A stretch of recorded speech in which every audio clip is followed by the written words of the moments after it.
Hello everyone, and welcome to the MAQ Academy.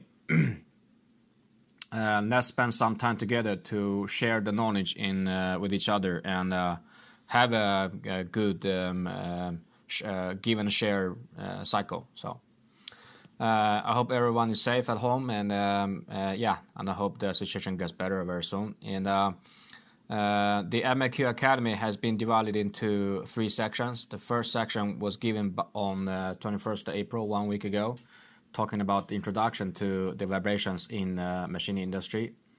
Today we have the session number 2 that will focus mainly on the current solutions for reducing the vibrations in the machining in respect to the machine, workpiece design, fixtures, process, tools, inserts, and so on. There will be a third session follow-up next week and around the same time. And in that session, we're going to talk about the introduction to MAQ and what MAQ is doing. So say, looking at the same problem, but how is our approach different from the other ones?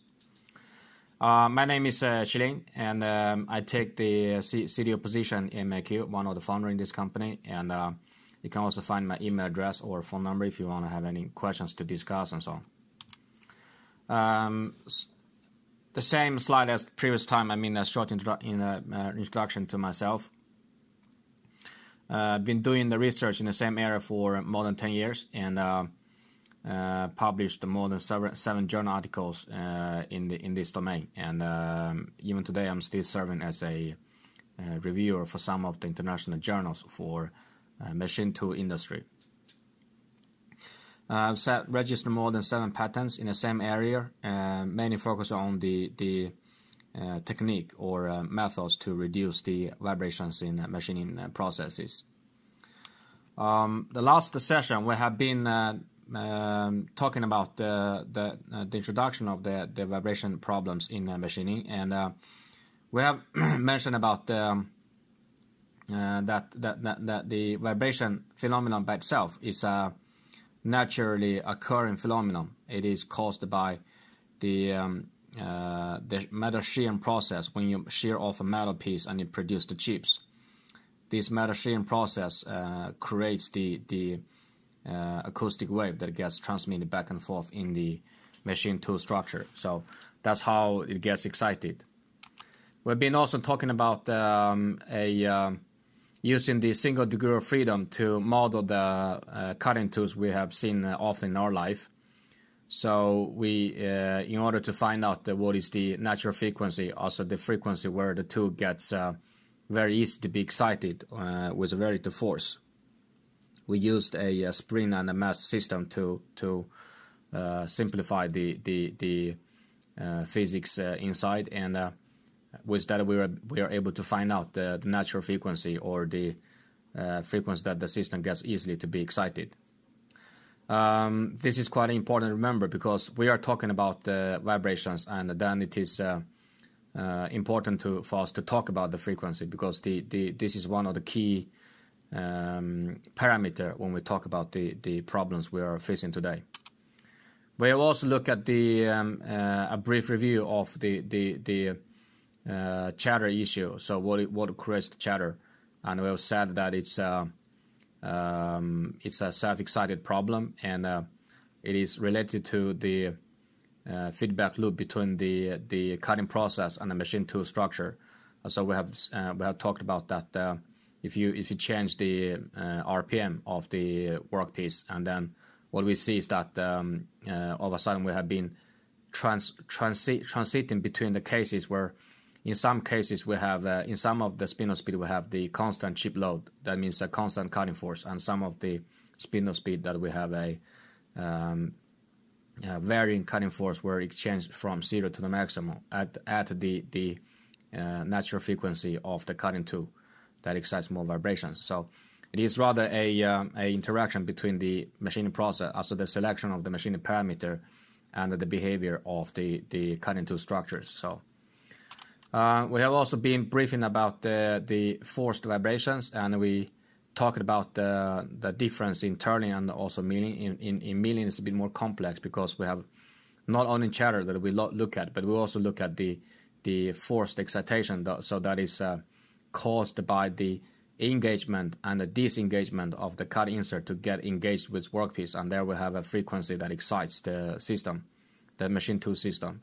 And because we have the features and so on, we also have a frequency that is actually decided by the time elapsed between two engagements. So the force, the vibrations emitting is actually a bit more complex because of the if we put a sensor there, we will see that the system actually operates or vibrates on a fairly wide frequency band in our study.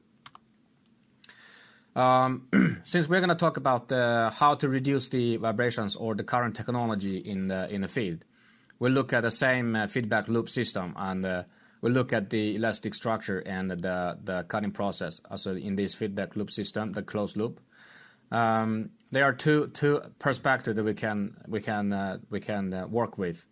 The first is the elastic structure. That includes the structure, machine tool structure, and also tool holders and so on. So that then we talk about the rigidity, stiffness, mass, and damping the structure.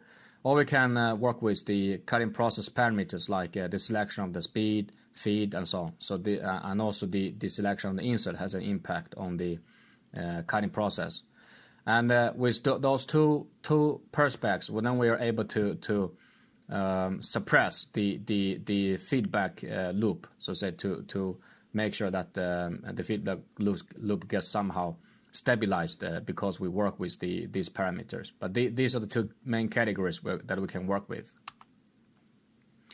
If we look into the machine tool structure so far, I mean, from the tooling side, there are three major categories that we look at if we browse over the CAD and the research area.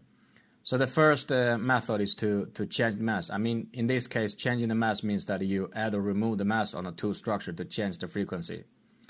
A typical example is that when you machine the thin wall structures, in order to make sure that your tooling excitation frequency doesn't get coincidence with your natural frequency of the workpiece structure, what you do is that you take sticky mud. You know, it's like very sticky in a sort of mud shape, malleable mud, and you just stick it to the surface of the workpiece, and then because you have added a bit more mass, then the workpiece starts to be stabilized in the machining. This is a very typical example to work with the vibrations. I mean, you change the mass. The second is that we can work with the stiffness of the structure. That's why you're always recommended to buy a stiffer machine, a bit more expensive machine. So one of the typical examples that we use the high stiffness material, such as the tungsten carbide, to reduce the vibrations. And it is quite important to remember that the tungsten carbide in this case, I mean, it's just a more stiffer bar, and it's not a damped bar in this case. And it works with the higher stiffness because the elastic modulus of the carbide is twice the elastic modulus of regular steel. And then we also talk about the added damping in the structure. So there are two ways to do it. One is to add the high damping material in the joint interfaces of the machine tool structure, so that it gets when the waves, because we talk about the waves gets transmitted in back and forth in the system. So when the waves gets transmitted to the material, they get damped out. And the second alternative, of course, is to use the tune mass damper to extract the energy. So what it does is that you make the tune mass damper, you put in tune mass damper here, so that you make a shortcut of the energy to flow towards the mass instead of staying in the tube. And so far on the market, it's the tune mass damper is found to be the most cost-effective, efficient, and also has the minimal impact on the overall rigidity of the machine tool structure. And this is why the tune mass damper, together with the carbide products, are so often seen on the market, because they are really, I mean, easy to apply. There are also been technologies like using the piezo actuators and so on to measure the vibration frequencies. And again, we talk about the frequency in the vibrations, and you apply a counteracting force. But in this case, it's quite expensive to apply and also very complex. It's a lot of cables and so on. It's still in the research stage. Since we talk about the rigidity or stiffness to reduce the vibrations, and They are, if you look at the turning tool example, then I mean there are several ways to clamp the tool. I mean, for example, the direct screw mount, reduction sleeve, all-round clamp, or the hydraulic fixtures. And in this case, when we talk about rigidity, we actually look at the bending stiffness of a typical turning tool structure, and of course the hydraulic fixtures or heat shrink sleeves has much better bending stiffness compared to the direct screw mount. So it's really about how much torque the clamp that has been formed in the region can take. When we talk about bending stiffness, then we need surface area, and then we also need a pressure to have a good clamping. And if you use the hydraulic fixtures or heat shrink sleeves, then it's really a fairly high pressure, and at the same time we also have a fairly large surface so that it has the best bending stiffness. Selection of the insert is also important in turning in order to reduce the vibrations. The first suggestion is that we use the positive inserts, which has less cutting force in the radial direction of the workpiece, and a positive insert always has less vibrations compared to the negative inserts, and the negative inserts always has higher toughness compared to the positive inserts. So it's a trade-off in between. We have to, when we look at the problems, we have to make some trade-off between the selection of the process and its cutting parameters. Choosing a small nose radius is always preferred if you want to have less vibrations. At the same time, if you have a too small nose radius insert, at the same time we are losing the toughness or of the cutting edge and so on. So the insert gets easy to be broken. And if you use a smaller nose radius, even though you have less vibrations, and one of the limitations is that in order to get a fine surface, you really have to use very low feed, and that really reduces the productivity because it elongates the production time. So there's always a trade-off between, if you look at the selection of the nose radius, so which problem you have more as in prominent in your machining system. And the selection of the sharp edge, new and sharp edge also has less vibrations, and here everybody knows that when the edge is new, then it's obvious it's less cutting force. But there are also two types of coating applied on the inserts. One is the PVD coating, and one is the CVD coating. Because of the process nature, the PVD coated inserts usually has a sharper edge compared to the CVD inserts. So in this case, I mean, if we talk about reducing vibrations, then the PVD inserts are preferred. But on the same time, the PVD coatings doesn't bring the thermal insulation property compared to the CVD coatings because of the lack of aluminum oxide coating layer. So when we look at the problem, we also have to balance. I mean, we have to think about what really we need to use to optimize the process. And then the selection of the lead angle close to 90 degrees also reduce the cutting force in the radial direction, so that all the cutting force goes to the actual direction of the turning bar, and in that case we reduce the vibrations. But this is also on the contrary to milling applications, because in the milling you want to avoid a 90 degrees lead angle, because that excites more vibration in the radial direction. So it's also about where we guided force. We guided the force towards the direction where the machine is very rigid. So we talk about the feedback loop between the elastic structure and the cutting process. And let's imagine that we have a surface that has been machined by a previous cut, and all of a sudden now we are machining doing the second cut. We have a surface wave that is created on the previous cut, and is 5 millimeter in a wave period. We know that the excitation equals to the cutting speed divided by the surface wavelength, and if we choose a cutting speed of 300 meters per minute, then we have exciting frequency at 1000 hertz, and if we reduce the speed by half, then we have a frequency at 500 hertz. So if we play with the spindle speed or the surface speed, what we are doing is that we are, because the system has a tendency to concentrate on the frequency where it's the most weak, is the weakest point. if we change the cutting speed during the process, what we are trying to do is that we make the system to be away from its weakest point, so that the system gets less excited. And in this case, it's quite important to change the speed constantly, because if you continue to use the cutting speed 150 meters per minute, what happens is that the surface wavelength all of a sudden becomes to be 2.5 millimeter. So it's quite important, if you use this technique, then you have to change the speed constantly to make sure that this technique is working fine for you. And one of the typical examples is that in the Haas machine, for example, there is a G code modular where it allows you to define the cutting speed variation during the cutting process to reduce the regenerative chatter or reduce the vibration problems. So, and we should also look at the feed rate. In this case, I've taken as an example a DCMT 11 insert, and it has a nose radius 0.8 millimeter. We're going to make a 2 millimeter depth of cut, and so the chip width is 2 millimeter, and the chip thickness is dependent on the feed rate that we are going to have in the machining process. And we have chosen two cases. One is 0.3 millimeter as the feed rate, and one is the 0.15 millimeter as the feed rate, so that also defines the chip thickness. And we have been looking at the feedback loop system, so we know that the regenerative chatter is dependent on the ratio between the dynamic force in the total force applied on the insert.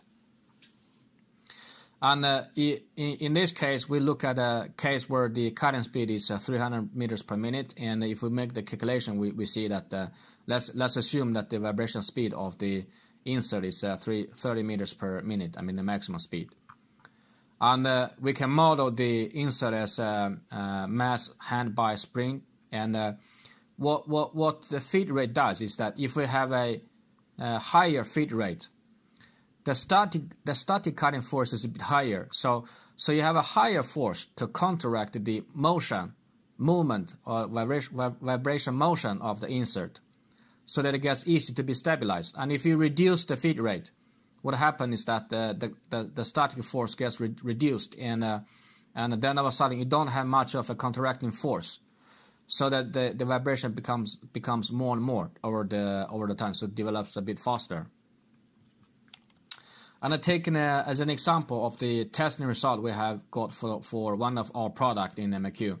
This product works with all the process parameters. So this is what we call as a operation window. So it's a combination of the insert you have selected, and the feed rate, and the cutting speed.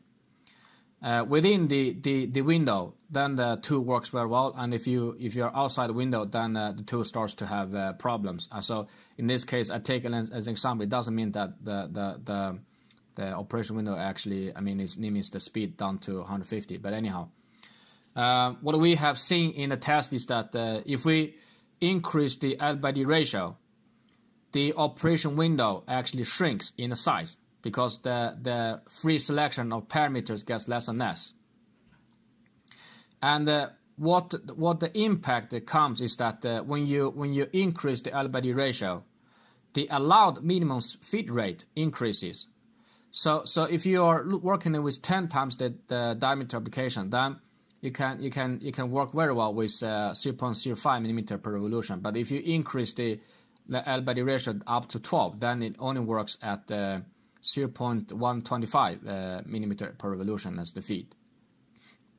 So the allowed minimum feed rate increases with the increase in the L/D ratio. This is what we call as the operation window when we look at the vibration damped products. And it's quite important to remember that the feed rate has an impact on the surface finish, the theoretical surface finish. But of course, if the tool vibrates, then there's no point to talk about the theoretical surface finish, because the surface is damaged anyhow.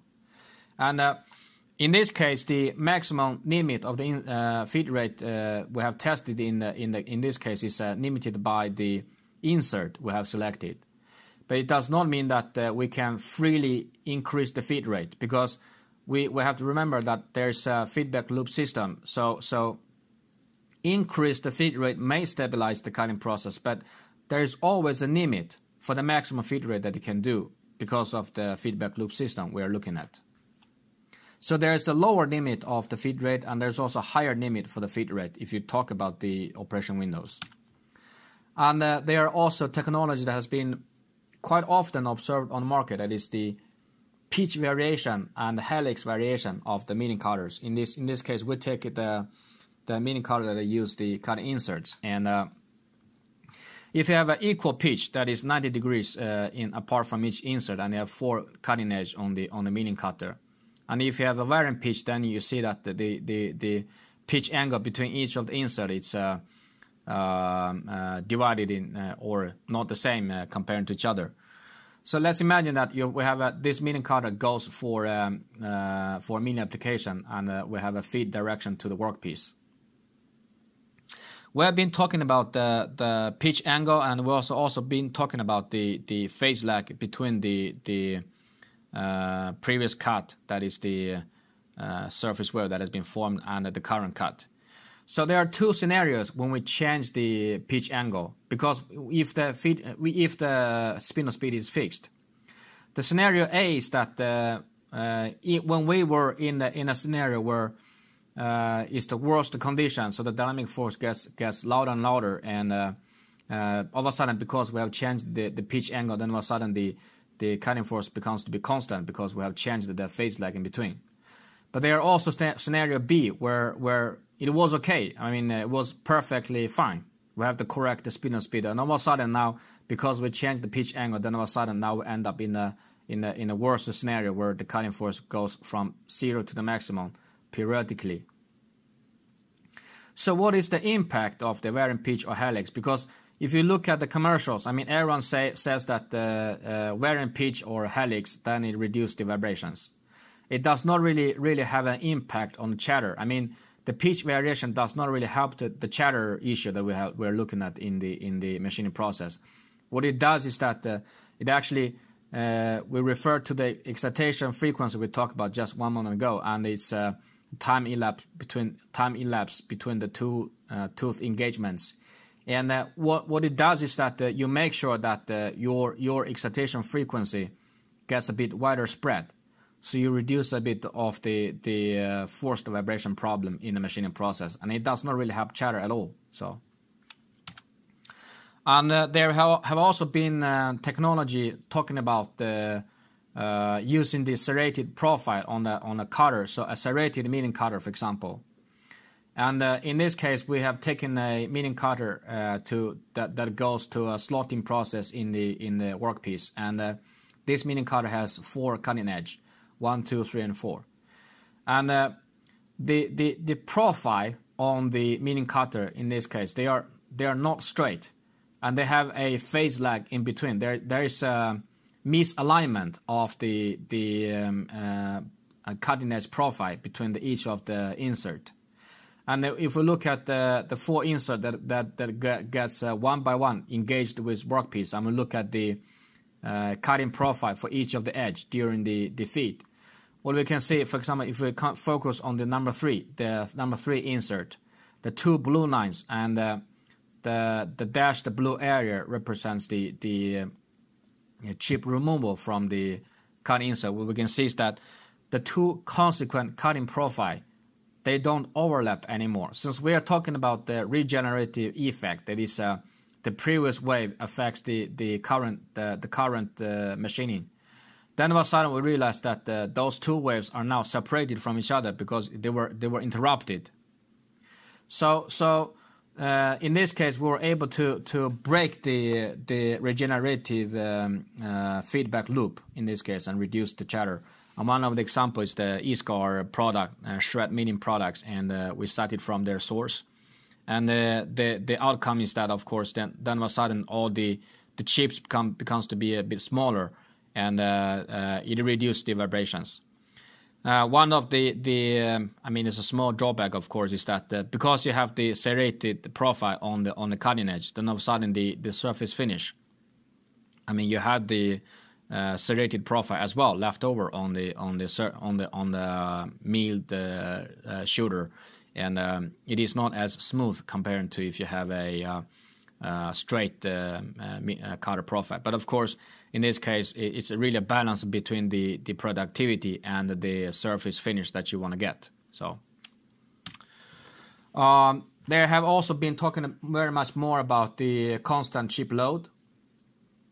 I take two examples. I mean, the left hand is the conventional toolpath, so we are trying to make a pocket with the milling cutter in a workpiece.